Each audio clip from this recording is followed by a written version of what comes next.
Divas, welcome back to part 2 of our special 25th anniversary of the 2000 Recount episode. That was a mouthful. Yes, it's been 25 years. Some of you weren't born yet. Some of you were in diapers. Some of you were in law school. I was here reporting on this Bush v. Gore event from Tallahassee, and along with some of my reporter pals and with our two guests, Barry Richard. Well, he wasn't reporting. He joined us last week for part 1 of the show. He represented George W. Bush's campaign. And this week, we have back for a special one-on-one with me, Craig Waters. He was the public information officer of the Florida Supreme Court. You know that guy that was standing on the steps of the Florida Supreme Court with 700 reporters standing all around him in the freezing bitter cold? Yep, that's him. That was Craig. So we talk all about what life was like before the internet, how the court was advanced in technology at the time, and fortunately so, considering the amount of litigation that was going on. Also, I have a little bit, and the timing is perfect for this. I share some little Thanksgiving tale from 2000 here in Tallahassee. I really hope you enjoy this little walk down memory lane. 25 years since the 2000 recount. Man, can you believe it? That in particular, I think, was the first time that courts began to realize that broadcasting on the internet was going to be the future. That, yeah, it was great for us to have the satellite feed. It was great for us to have the cable feed. But you were going to reach a lot more people by putting broadcast online. You're listening to Deeper Dive with Dara, a podcast by the News Service of Florida. Let's dive in.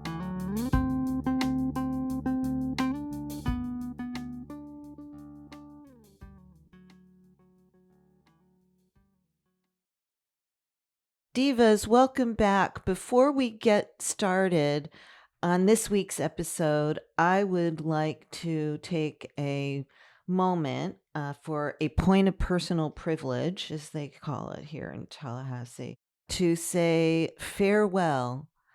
bid farewell to my dear colleague, Bill Cotterell, who passed away this week as we're recording this on Tuesday. He passed away yesterday. Bill Cotterell, a reporter who was a columnist for us here at the News Service of Florida, covered Florida government and politics for more than 4 decades with a blend of doggedness and humor. And a veteran newshound, could be curmudgeonly and sometimes wasn't politically correct, but he stood behind the First Amendment and tried to tell the truth about what was happening in government. Farewell, my friend. May your memory be a blessing. And now, on to the show. Okay, we're back. It's just me and Craig Waters here in the speakeasy this morning. At this point, we said goodbye to Barry. He had another commitment. It was great conversation with the two of you. And by the way, also, when I told him that you were going to be doing this together, he had wonderful things to say about you. So, well, I think the world of Barry too, and his wife.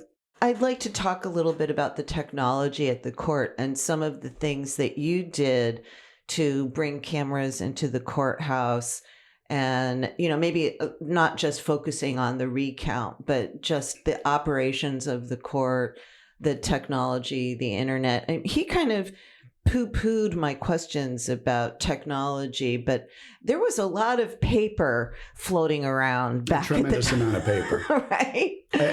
Some people would mark the Bush v. Gore case and the legal profession as the dividing line between the era of paper and the era of electronics, because Bush v. Gore hastened the move into the online world in a big way.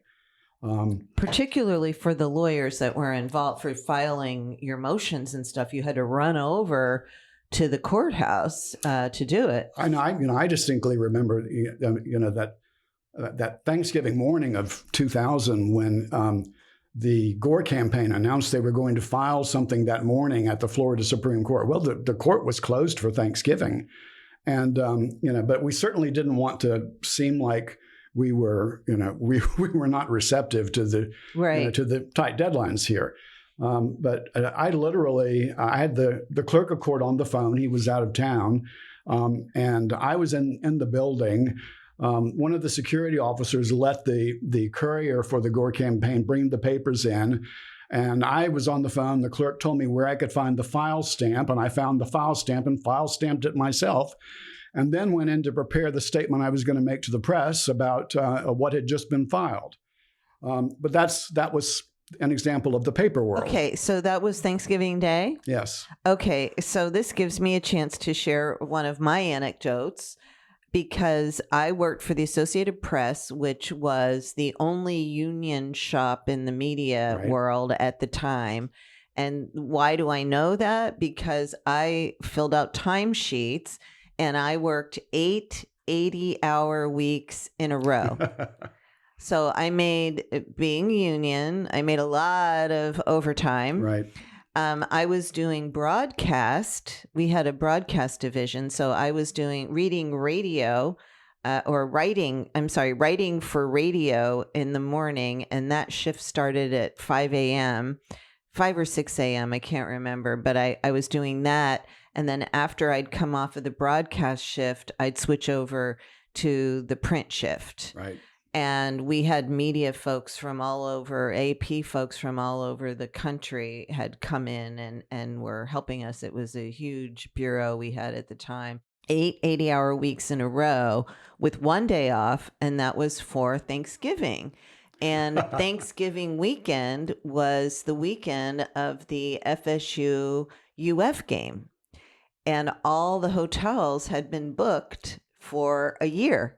So a lot of the reporters who were stuck here in town were booted out of their hotel rooms and looking for places to, scrounging for places to stay.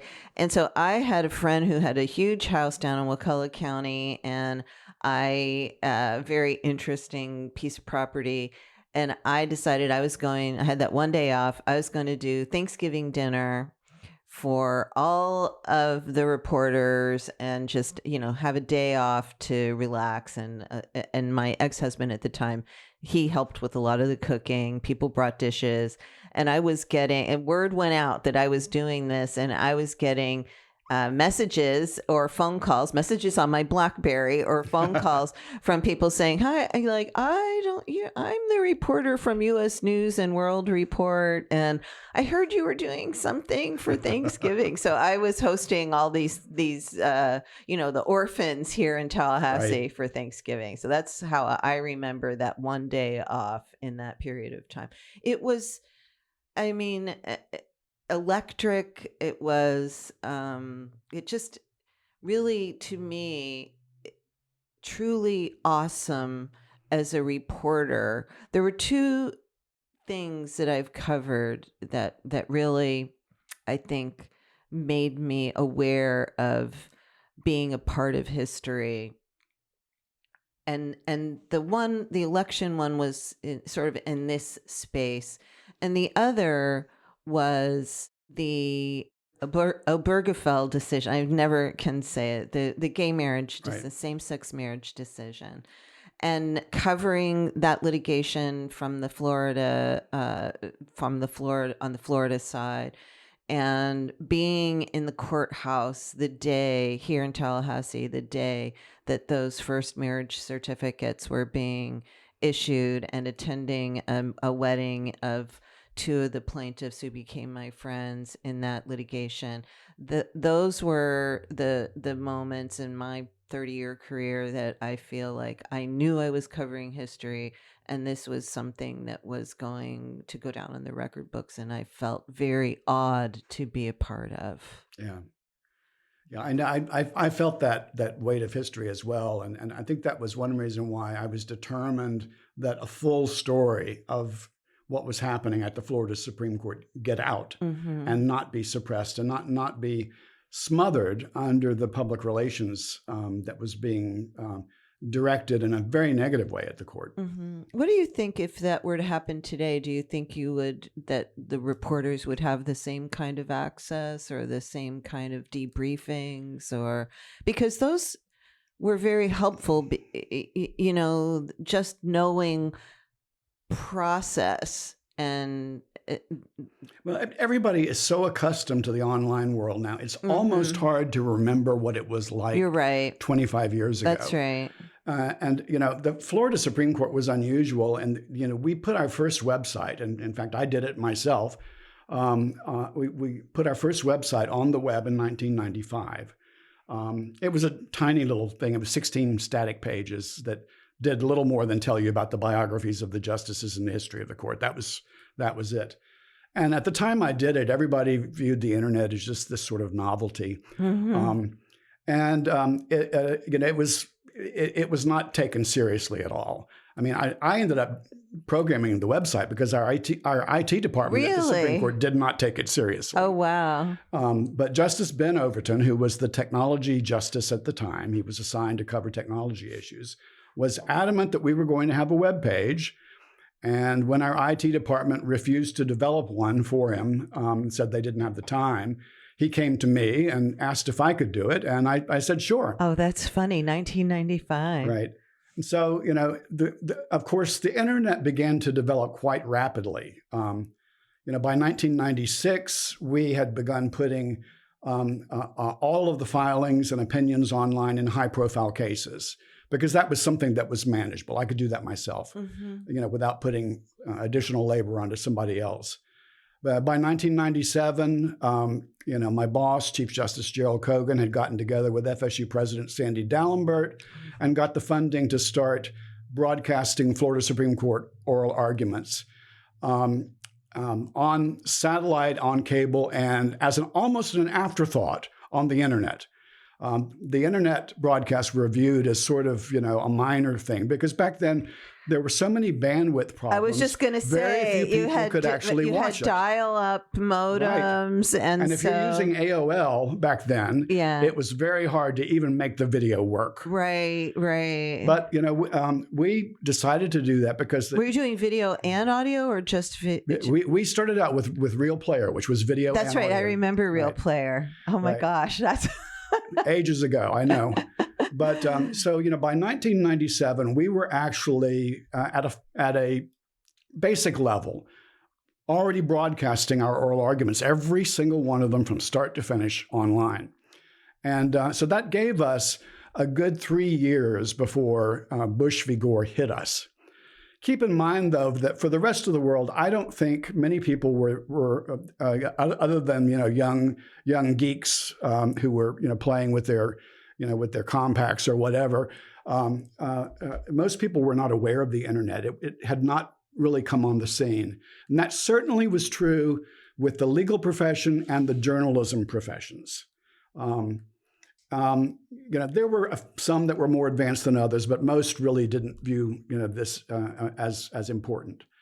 In 1996, whenever Gerald Kogan became Chief Justice and made online access an important part of what he was doing in the courts, they actually dispatched me to a meeting of the chief judges of the lower courts of Florida, the chief judges of the district courts and of the circuit courts, to try to sell them on the idea of the internet. And I remember it was such a crazy meeting. I mean, I just got lambasted. I bet. And, I'm sure they were Luddites, they're even now. These very skeptical judges stared at me, and, there was one, chief judge of one of the district courts who just flat out told me, this is a fad and it's not going to last. Why are you wasting our time on it? That's funny. And so, but, Justice Kogan, Justice Overton, Sandy Dalembert, people like that did not share that opinion. So we continued anyway. Fast forward to Bush v. Gore. When the press first started arriving in Tallahassee after the botched election of November 7th, everybody was, of course, eager for paper. I mean, at the high point of the dispute, we had our marshal's office estimated there were about 700 reporters standing outside our building during the times when we were ready to release filings or opinions. And of course, they were all waiting for paper copies. Yeah. I was among those. And I kept trying to tell people, listen, it's on the internet. And I'd get these glassy-eyed stares back at me, Well, let me just say, even if it was on the internet, then there still were dial-up issues. I do not deny that. Very lengthy documents took forever to upload or download and could crash your computer if you didn't have the right kind of connection. And however, it would have been much less expensive to buy that connection than to send people to Tallahassee. Well, if you had the time and resources to do that, true. Right. And also at the time, people were not used to so the thought was you get this on your computer and then you print it out. Right. There wasn't any thinking of I'm gonna get this on my computer and read it on the computer. Right. You know what I mean? There wasn't a lot of that. The mindset was I need something on a piece of paper to read. Yes. And I had countless reporters tell me, my boss is going to fire me if I don't get a copy. Yeah. And of course, the other issue that I was dealing with was broadcast. I remember, it was about a week after the election when people began to realize that Catherine Harris filed something at the Florida Supreme Court, that the issue was going to go to the Florida Supreme Court, and all of a sudden, I had like 5 letters from big TV network attorneys demanding the right to set up their cameras in our courtroom. And I remember vividly talking with them on the phone and saying, you don't have to do that. We have our own cameras. And they just flat out refused to believe me. And, so we maybe didn't trust that and they didn't trust that, the whole idea of a court having its own cameras, seemed like an untrustworthy situation. It was anathema to them at that point in time. But what I worked out with these, lawyers was, they sent their reporters to our courtroom. I brought in the people from WFSU who worked for Sandy Dallenbert. And we went through in detail, let them look at everything, let them inspect the technology, let them rewire things as they felt necessary to do so. And they began to realize they were actually going to be able to use the live feed from our own cameras. Wow. And, that was, Is that when you set up that little room there on the side with the malt boxes? We had malt boxes. There were malt boxes in the press room, which was really a press closet at that time. Yes. That was not adequate for all of that. So we literally ran a cable across Duval Street to the Capitol. That's right. And set up this gigantic malt box. And then they had all their little tents and stuff set up there on the back steps of the Capitol. Right. So, I had to teach the national broadcast media how to use this new technology because they had never done it. And of course, they were very concerned about the quality. Well, the quality was really quite good. We bought some really good cameras. The audio feeds, worked very well. We did all kinds of test runs. We were concerned. We wanted the public at large to watch this. And of course, that's where the bandwidth issue really comes in. I got together with one guy named John Cook, who was with our IT staff at the time. And I said, we really have to make this work. Otherwise, I'm going to have people screaming at me that they can't watch it on their computer. He got together with a company in Japan that was like cutting edge. They were called Akamai. And their specialty was they could take a low bandwidth video feed and amplify it on a worldwide basis. And They gave us some sort of a sweetheart deal, because they were brand new. They were trying to get some success stories. I think we paid $3,000. Oh my gosh! For that, and they literally fed our video and audio feed worldwide for $3,000. Oh my God! And I mean, you had millions of people watching on the internet because of this. If they got over their own bandwidth issues, which many did. And so, that was, that in particular, I think, was the first time that that courts began to realize that broadcasting on the internet was going to be the future. That, it was great for us to have the satellite feed. It was great for us to have the cable feed, but you were going to reach a lot more people by putting broadcast online. Mm-hmm. So that was. I don't think a lot of people know this. That's why I wanted you to stick around and talk about this, because I don't think many people are aware of this. People don't, because people just don't remember what that world was like. Yeah. We're so accustomed to everything being online. Yeah. But, up until 2000, it was considered radical to the point of preposterousness for a court to have a website. I can't tell you. I went to national meetings where people would tell me, this is just silly. It wasn't until Bush v. Gore actually happened that people began to realize that, yes, the courts were going to have websites. They were going to have to post their documents on these websites in one form or another, and they were going to have to give online access when people wanted it to the video that they of their arguments. To give you an example, for 4 years after Bush v. Gore ended, I was on the road on the speaking circuit, giving one speech after another to bar associations and court organizations and judicial organizations about how to put your court on the website on the web. Really? And I did that for 4 years. Wow. And ended up actually turning down a lot of the requests because I just didn't. I still had a job I had to do. Right.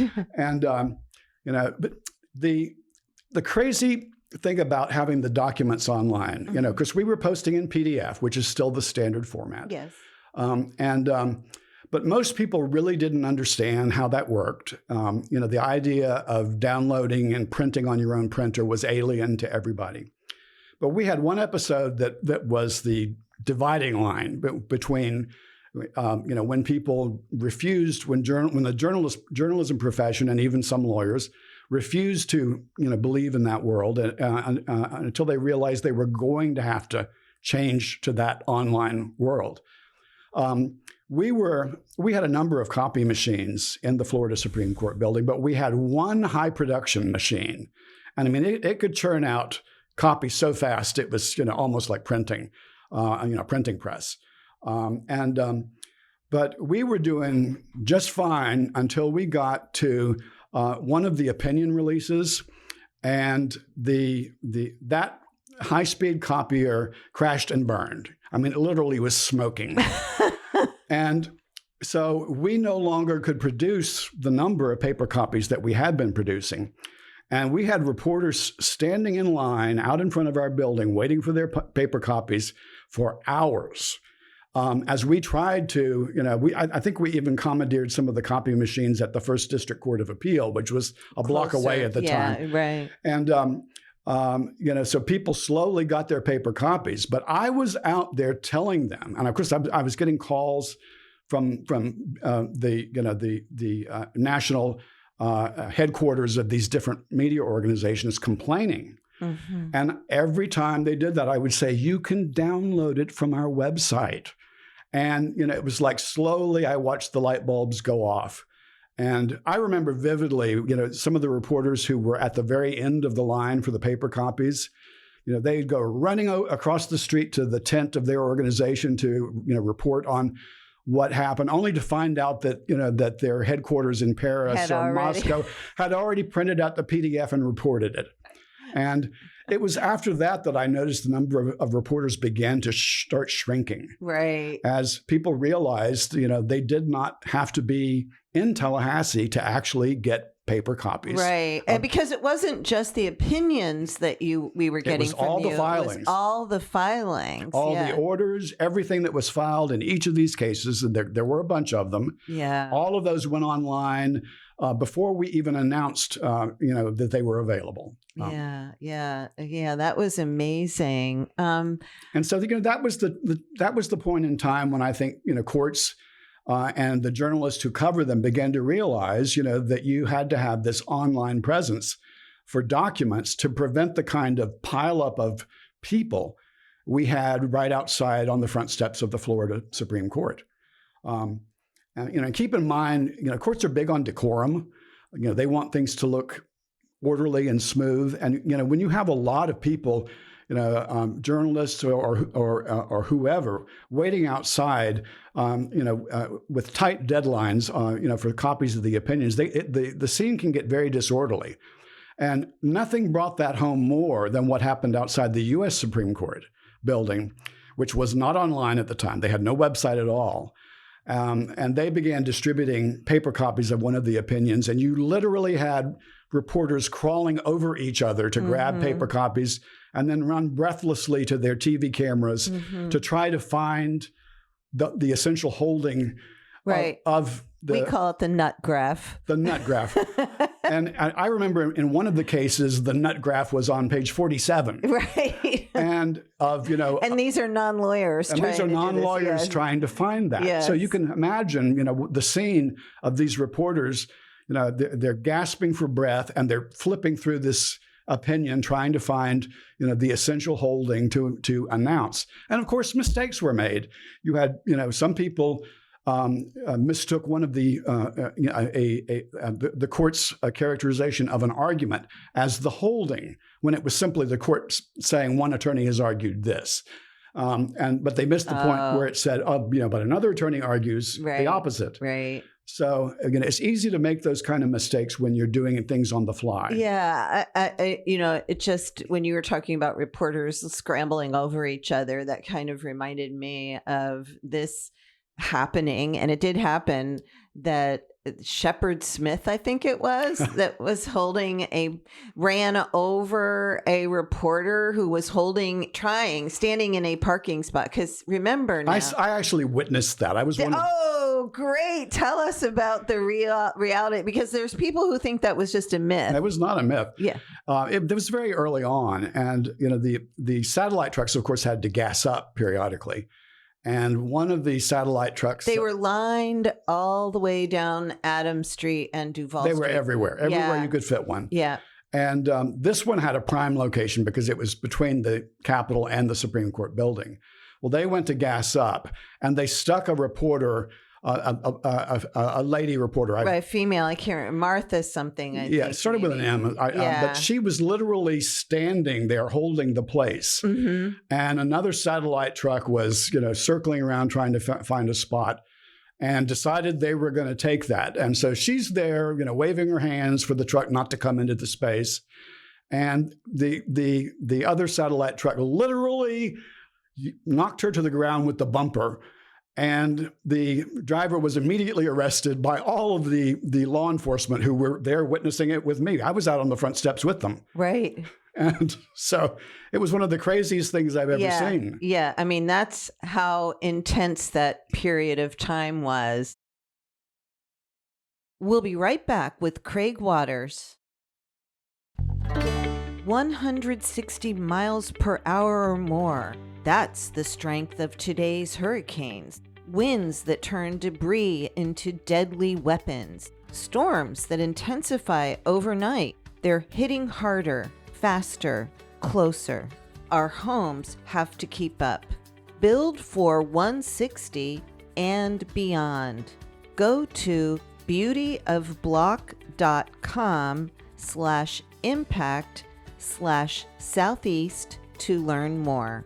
That's beautyofblock.com/impact/southeast to learn more.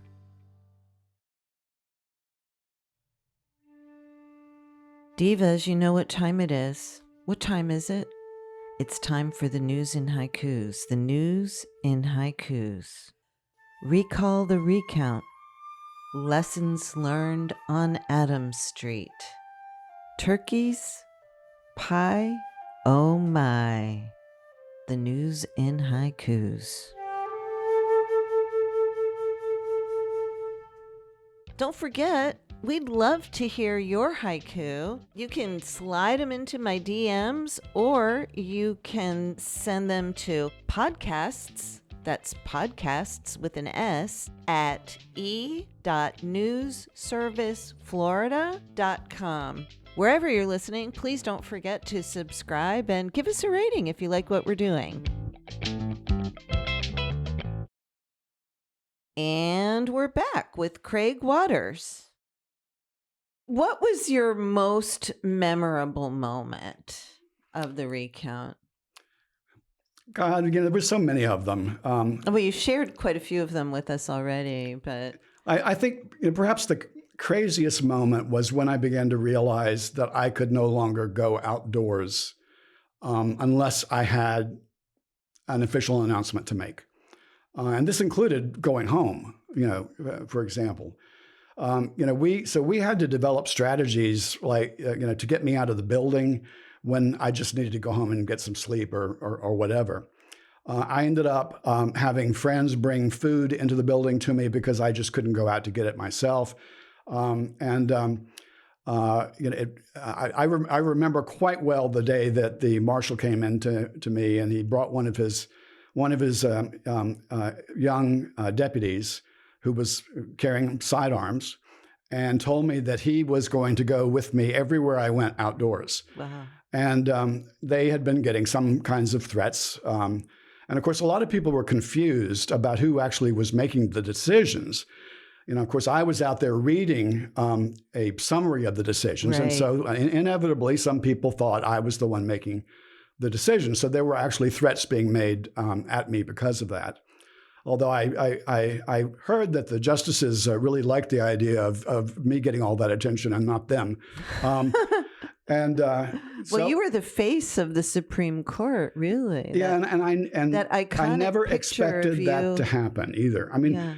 A public information officer, a communications director at a court is a behind-the-scenes person. 100%. And it's not your job to be on, to get the attention. And in fact, in a lot of quarters, it's considered to be bad form, if you upstage your boss. Right. Well, this was, in this situation, all the rules went out the window because someone had to, let the world know what was happening, and we wanted to do it in an orderly fashion. So we developed this system. The big broadcast organizations whose lawyers I had already been talking with, all of them recommended that I come out and read a court-approved summary, simply so there would not be the mad dash for opinions, that otherwise would have occurred. And the Florida Supreme Court, of course, I couldn't make that decision myself. I took it to the justices, and I gave them, well, this will happen if we do, this will happen if we don't. And they agreed with the broadcast that it would be best if I went out and read a brief summary that they approved of each opinion in order that came out. And I'm smiling. I've been sort of trying to interrupt, but I'm trying not to because I've been interrupting so much. But as I was at this event the other night, they were having a bunch of pictures, in the background. And I kept trying to turn around my neck and they were behind us and see what they were showing. And in several of those pictures, you're standing there on the steps of the Florida Supreme Court, and Pat Roberts is standing next to you. Well, there's an anecdote behind that as well. Please. Pat Roberts was the head of the Florida Association of Broadcasters at the time. Yes. And I had known Pat for years before that because of my job. Yeah. And Pat was one of the people I called in to help me with the big broadcasters once those attorneys sent me their demand letters, because I knew Pat knew a lot of these people already, and he was someone who could help me convince them that this whole system would work. Well, in the process of these negotiations, which Pat was involved in, one of the concerns that the national media had was, when do we break into programming? We need to know, right, how long this is going to take. A good time to break into the program. So we developed a system where we would announce like 10 minutes in advance that it was coming. But the last signal, which marked the time to actually break into programming, was when Pat Roberts walked out the door. Oh, that's funny. And so that's why Pat Roberts was always standing next to me. I was like, he was in a bunch of these pictures, and I was wondering, how did Pat Roberts get the secret handshake? We agreed to it because that was that made it work for the big broadcasters. Interesting. Well, there's a little something I learned today. That's wild. Was there anything that surprised or shocked you about the process or the events that unfolded? The main thing that shocked me was the PR campaigns that both campaigns launched. And I felt that both sides were trying to influence the courts one way or another through public relations, but through public pressure. I thought the Gore campaign was abysmal at it. They ended up looking just quite foolish at times. But I thought the Bush people... Can you give an example of that?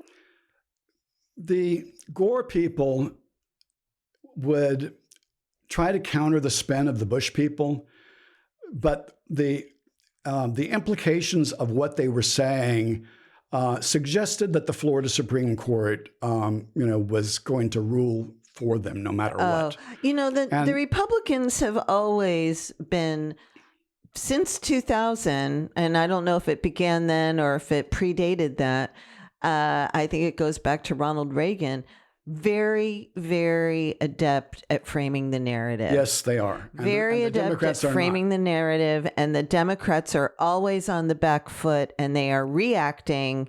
And I've been watching this happen for 30 years. I know. There was one occasion when the court issued a ruling against Gore, and I actually had some of the Gore people call me up and say, "What? How did this happen?" Oh, because right. And I'm thinking, how naive can you be? Yeah, that's really. That's pretty. A little bit. That is shocking. But the public relations campaign that was put into place by people like Ben Ginsburg and Jim Baker. Right. I thought was very effective, and I thought they were especially aimed at the U.S. Supreme Court, and I think to some degree they hit their target. I have always harbored a feeling that the reason the U.S. Supreme Court stretched out to create an equal protection argument that had not been argued in the lower courts was because they felt it was the only way they could stop what they perceived as a runaway court. And of course, the whole runaway court scenario had been created as a public relations campaign by the Bush campaign. Jim Baker was holding, you probably saw this on TV, but I was there because you were at the court. Jim Baker, they had turned the Senate office building into this kind of media staging area where they let them hold press conferences in that Senate office, Senate committee meeting room that was on the ground floor. And Jim Baker would hold, with Ben and other attorneys, but Jim Baker would hold press conferences from there, and they were just very, they were, I felt like they were much more targeted and much more methodical in the way that they dealt with the media as well. And then one little other anecdote I have about that Senate office building was that it was freezing cold. Remember how cold it was? And we were standing outside in the portico outside the Senate office building, and as they had all these tents, all the different national media outlets had their tents set up everywhere. Somehow, Greta Van Susteren got the secret handshake or something, and she was able to set up her director's chair and her lights and everything from inside. There was a little portico, little space in between the committee meeting room and the outside of the building, separated by glass doors. Somehow those doors were not locked for her, and she was able to set up all her gear in there and do her reporting from inside there. So we all had like a lot of like, how did that happen? So that was one thing. You know, I guess, did you watch the movie, The Recount? Yeah, I did. And of course, you know, I served as liaison to the team, which, you know, of course, was led by Sidney Pollack, who was the executive producer. Right. And, you know, they brought in these famous actors. And, you know, Bob Heisman was the producer. He had just done Brokeback Mountain. I loved Brokeback. And, you know, you had, you know, very top flight actors. Laura Dern, definitely. And, you know, Bob Balaban, you know, these were A-list movie actors that were brought in for this HBO production. Right. And so I was going to ask you then, did you think it was accurate? They took a lot of liberties. You know, you do that in movies, and you know, I recognize that. I served as a consultant, so I was actually sitting watching all the filming that occurred at the Florida Supreme Court building. And you know, there were several times when I would you know, grab the director and say, wait a minute, that's, you know, that's stretching it too far. And did they listen to you? They listened to me every single time. I mean, and we usually ended up reaching a compromise. He would explain to me what, you know, what dramatic license they needed to take and whether I could swallow that. So you were negotiating with them. And you know, of course, some of the justices, the actual justices, showed up to watch their counterparts. And you know, it was interesting though, watching Hollywood, you know, filming on location at the Florida Supreme Court building, and to realize what a tedious process filming a movie is. Oh, it's terrible. Yeah. I mean, because you literally, you could film a single scene over and over and over, not because, you know, the actors did anything wrong, but because the director wants a range of options to choose from when the final editing occurs. Who portrayed you in the movie? It was an actor named Alex Staggs, who actually, he's mainly a comedian in Los Angeles. But you know, they tapped him because they thought he looked like me. And what are your thoughts on that? I thought he looked like one of my cousins. Oh, you know, there was some family, you know, resemblance. You know, but I did actually get to meet him and oh, cool. and watch him. So overall, how accurate do you think it was? Well, I get it. It was pretty clear that, you know, that the movie was you know, was going to show how Gore should have won the election. Right. I mean, you know, that was just the bias of the writers, the directors, and all of that. Sure. So you have to take it with a grain of salt, and, you know, realize that, you know, there were a lot of accuracies, but there was a lot of license as well. I guess my last question about this is, like, how did this shape your, you know, this happened, you stayed on as the PIO for the court for many, many years. And how did it shape your relationship with the press, or your view of the press and the relationship between the media and the courts? Well, it revolutionized it. And I'll tell you the reason why it revolutionized it was because of the effect it had on judges.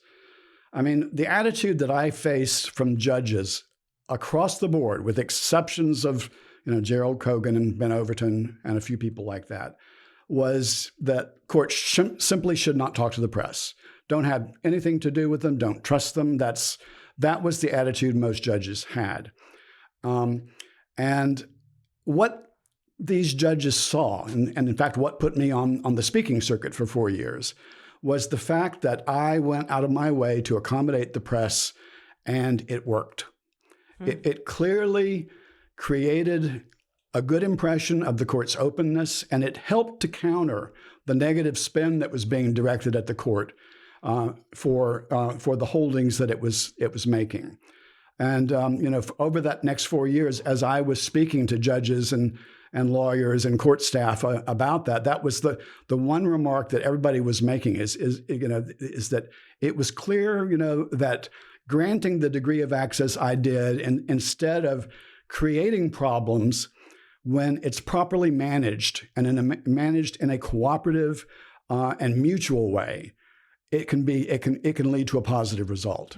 So that was what I think really revolutionized.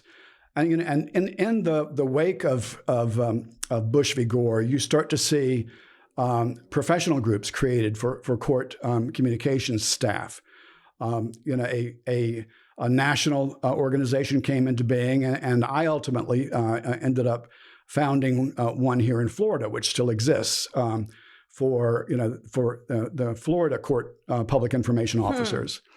Can you get the first DCA, whoever does that for the first DCA, to put their documents online? I don't understand. They were always what is the big deal holdout. with that? They were always the big holdout. Why? And that goes back to when Judge Zemer was the chief there, because he was one of the ones who just did not like the idea of the internet. Oh my gosh, it just is. You've got this ACES system now. These documents are filed electronically, and yet you can't access them as a member of the public. And the one thing people don't realize about the Florida state court system is how much authority the local chief judges have. They can't be countermanded by the Chief Justice or the Florida Supreme Court. They can't be fired for not following policy set by the Florida Supreme Court. So okay, well, you've retired from that position, and you are doing some different things now. Do you want to talk about? But before we move on to what you're doing now, is there anything that we didn't discuss that that you think we should have hit on in our discussion?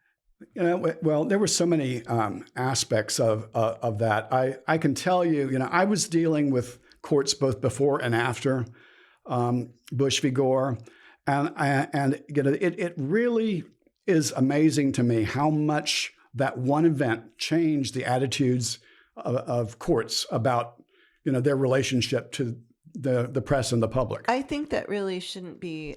I mean, that's can't be overstated, the significance of that.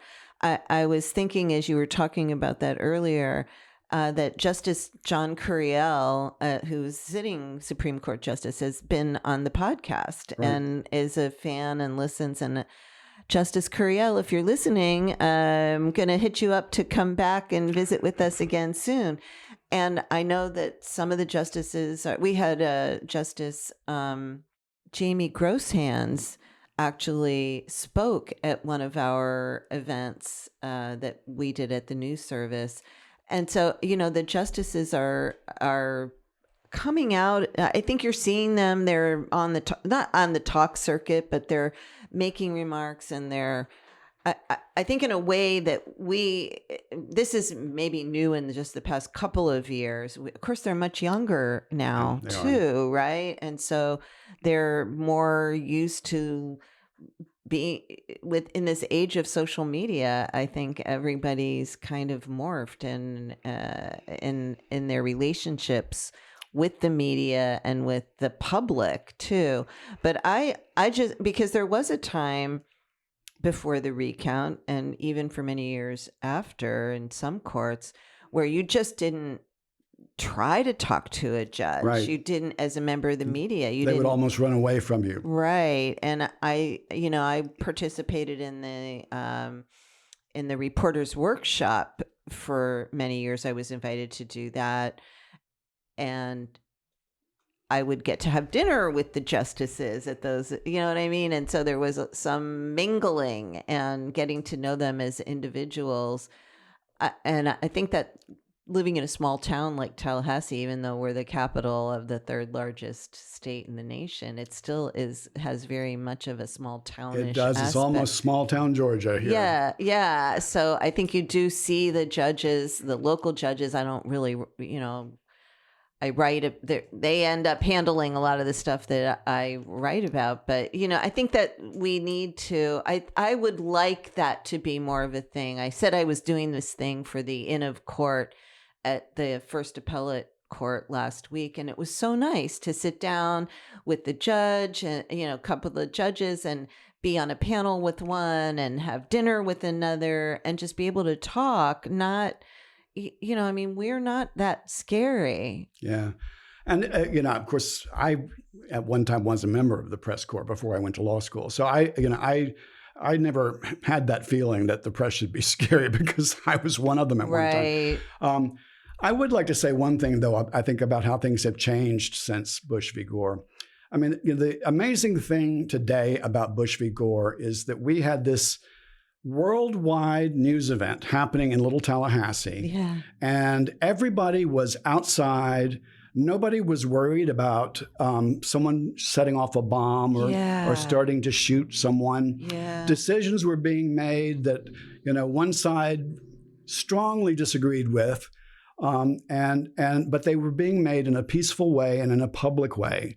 I could walk out and announce decisions on the front steps of the Supreme Court building to a crowd and a television audience without feeling a need, to wear body armor, for example, right, or anything, to separate me from, what was going on. We just didn't have that sense of fear, and the people, I think, even with strong opinions, trusted the outcome of the process.